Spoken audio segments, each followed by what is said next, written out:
ক্ষমতার অপব্যবহার, গুম, খুন আর দুর্নীতির পাহাড়সম অভিযোগ নিয়ে গণবিস্ফোরণের মুখে পতন হয় আওয়ামী লীগের। এরপর সময়ের ব্যবধানে দেশ ছেড়ে পালিয়ে গেছেন শেখ হাসিনা সহ দলটির হাজার হাজার নেতাকর্মী। দলটিকে নিষিদ্ধ এবং নেতাকর্মীদের বিচারের দাবি যখন সর্বত্র, তখন চাঞ্চল্যকর বক্তব্য দিয়ে হইচই ফেলে দিলেন বিএনপির সিনিয়র যুগ্ম মহাসচিব রুহুল কবির রিজভী। রিজভী জানিয়েছেন, অতীতে যারা আওয়ামী লীগ করলেও নিজ দলের কর্মকাণ্ড পছন্দ করতেন না, এমন ব্যক্তিরা বিএনপিতে যুক্ত হতে পারবেন।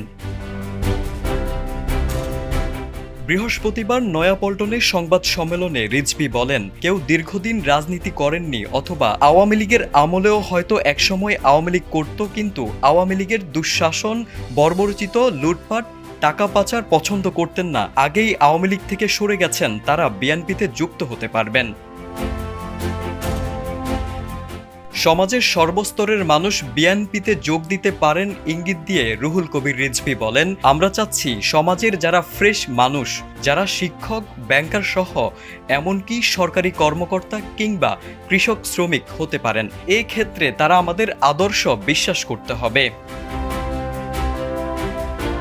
বিএনপির প্রাথমিক সদস্য পদের জন্য যে রসিদ দেয়া হয় তার সঙ্গে এবার একটি আবেদনপত্র থাকবে জানিয়ে রিজভী বলেন, এই আবেদনপত্রের বিষয়টি বিএনপির গঠনতন্ত্রে রয়েছে। এবার প্রাথমিক সদস্যদের সেই ফর্মটি পূরণ করতে হবে, এরপর চূড়ান্ত যাচাই বাছাইয়ের মাধ্যমে সদস্যপদ দেওয়া হবে। দলের ভারপ্রাপ্ত চেয়ারম্যান তারেক রহমান এবং মহাসচিব মির্জা ফখরুল ইসলাম আলমগীর এ বিষয়ে পরবর্তী কোনো নির্দেশনা দিলে সেটা জানানো হবে বললেন দলটির সিনিয়র যুগ্ম মহাসচিব। আগামী 15 মে থেকে 15 জুলাই পর্যন্ত দলের প্রাথমিক সদস্য সংগ্রহ নবায়ন কার্যক্রম চালাবে। এবার 1 কোটিরও বেশি নতুন কর্মী যুক্ত করার পরিকল্পনা রয়েছে।